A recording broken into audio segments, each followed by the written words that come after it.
One thing that Alex Kurtzman has done that's really hurt Secret Hideout and everything they've done with Paramount and Skydance, of course, coming through this, is a revenue sucking device. And this revenue sucking device is called all of Kurtzman's Star Trek, right? They know that the fans have tuned out. And the thing is, Star Trek had like the most loyal fan base out there. If you go back to the 1990s, Star Trek The Next Generation was printing money for the studios. And it's not just because of the ad revenue, because of the show, which it is a large portion of it, of course. And now it's not just because of the stream revenue, because of the shows, which it is also, but it's because of another thing too, and that's the merchandise. Like, Star Trek fans really are merch hounds. We go and buy everything Star Trek, and we are very, very loyal about that. I have a full, complete collection of Star Trek comics and of Star Trek novels also, and because of that, like, I mean, that's what I've got in my house, right? I've actually got a really cool thing right here. I did a big video last week that I was unable to find this, and I finally got one in the stores, and I started building it. This is my Lego Enterprise D. You can see here's the base that's constructed. I've not constructed the saucer section yet. I don't have time. I've got 3 kids, so it's like I do what I can, trying to work and get this done. But I have gotten the back done, and it is absolutely stunning and beautiful, as you can tell. And this is the type of merch that sells. I mean, I can't believe they hadn't done a deal with Lego before this, to be honest. But I'm very, very proud of this. And of course, when I have the saucer section done, I will show it off as well. So that's the type of stuff that Star Trek fans really, really are into, and that's big money for the studios. Same thing with like things like Doctor Who and the like. Now, part of why Kurtzman is going to be out here and not getting a new deal is what Starfleet Academy, Section 31, Discovery, and Strange New Worlds has done is destroy merchandise sales, and it's a real problem. And I'm going to show you a problem because there's a new Star Trek novel out right now, and there's a problem with the sales, and I'm going to tell you and go behind the curtain. This is why I get blacklisted from publishing and the like, of exactly how many books are being sold here, just based on what I've been seeing and tracking over the last 5 days since its release. It's not good. It is very, very dismal sales, and you'd expect a lot more coming out of Star Trek. So please hit the like and subscribe button. Join us here as we talk about all things Star Trek, my friends. And I'm going to get into this, and I'm going to get into it in context with my books as well, because I'm a full-time author, and I start here with The Stars Entwined. This is my baby, and I grew up, originally I started writing some Star Trek fan fiction and messing around with that. And then I was like, why am I doing this when I could like make my own thing and sell it, right? So I did, and I built this world, and this took me about 12 years to build this world, and I'm doing a lot of books that are spinning out of it right now. Got my 200th review, so thank you guys for reading. I'm going to put this in the description below if you want to read it, and thank you guys for reading this. If you like Deep Space Nine, Babylon 5, and those episodes where like, Picard would go to Romulus and dress up like a Romulan and the like, or the Enterprise incident in the original series, it really just has that ethos to it. So you're really going to love this. I take it to the next level and actually think about like how the, an actual infiltration of an alien civilization might actually happen, because you got to do a little more than paste some mirrors on if you're going to pay attention to these things. So that's in the description below. Like I said, it's available on ebook, print, and audio. Thank you guys for reading. And that's the thing. Reading is a big deal, and the novels used to sell just buku money, and same with the comics, and those have really fallen off in recent years. And I don't think a lot of it has to do with the quality of the writing of the books or anything like that. What I'm going to show you, the guy who writes this is phenomenal, and he really understands Star Trek, really understands Star Trek lore, and really ties things together nicely. Like every book I've read of his is fantastic, so it's not a criticism of his work or anything like that, but it is what's going to be happening with the sales. So this is the new book. It's called Identity Theft, and this takes place between Star Trek V and Star Trek VI. It's got Chekhov as the main lead, and when I posted this to my community tab, people were like, well, if it's between Star Trek V and Star Trek VI, they've got the wrong Enterprise on there. Yes and no. He loves to play with time, and it opens up in a different time era, and so while that does just bother fans on an autistic level when you see like these Wrath of Khan uniforms plus the original Enterprise from the 5-year mission, it is annoying. There's a reason for that. It does take place in both eras, so they wanted to communicate that with the cover. It was intentional. It was not a mistake. So know that this is not people who are making mistakes with the stuff. And I mentioned Greg Cox before. Greg Cox really, really knows his lore. He has gone off and actually like developed like a postscript of Assignment Earth, which is pretty great in and of itself. The last one he did actually took place in 3 time periods and went back and forth and actually climaxed all three time periods at the same time. It was very brilliantly written.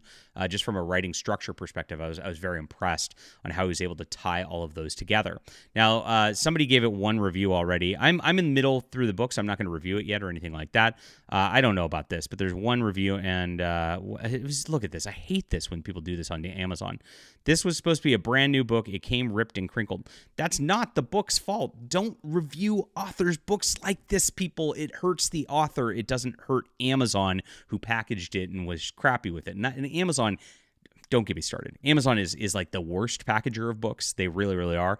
And this is what when you're buying from Amazon, you are gambling every single time with their packaging. But this is not the author's fault. I really wish they wouldn't have done this.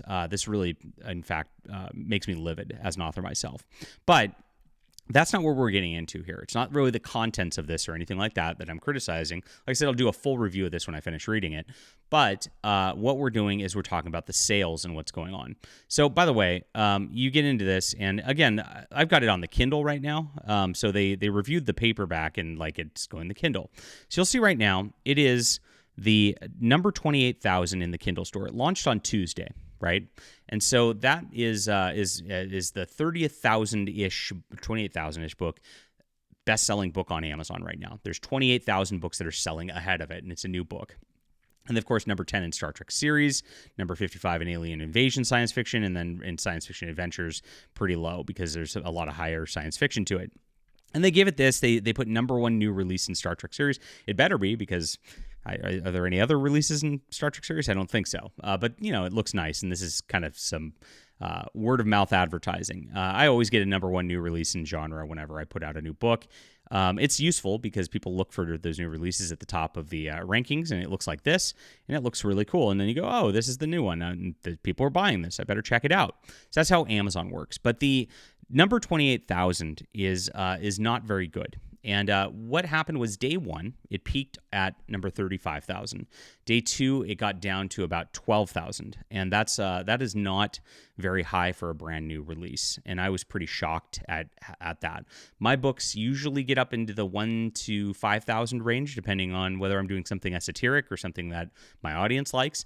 And I will tell you exactly what this means in sales. When it's getting up to number 12 or 15,000, it's selling about 50 books a day. And so we're now from Tuesday to here, and we can, it's 30,000. So we'll just say it's still in that 50 books a day range, even though it might be a little more, a little less, depending on what rank it was. On Wednesday and Thursday, it was in the 15, 16K range. Yesterday, it was in the 18K range. So you see it's dropping off. People buy it day 1, and even though day 1 sounded low, Amazon, the way it works is it gives you a trailing average of what you sold yesterday and what you sold today. So it's a 48-hour window. So the day before, it sold 0 because it wasn't out yet. And so like day 1 is not going to look that great because it's a trailing average. Day 2 is really like its peak, right? And so it peaked around the 10,000 range, which again is around 50 books a day.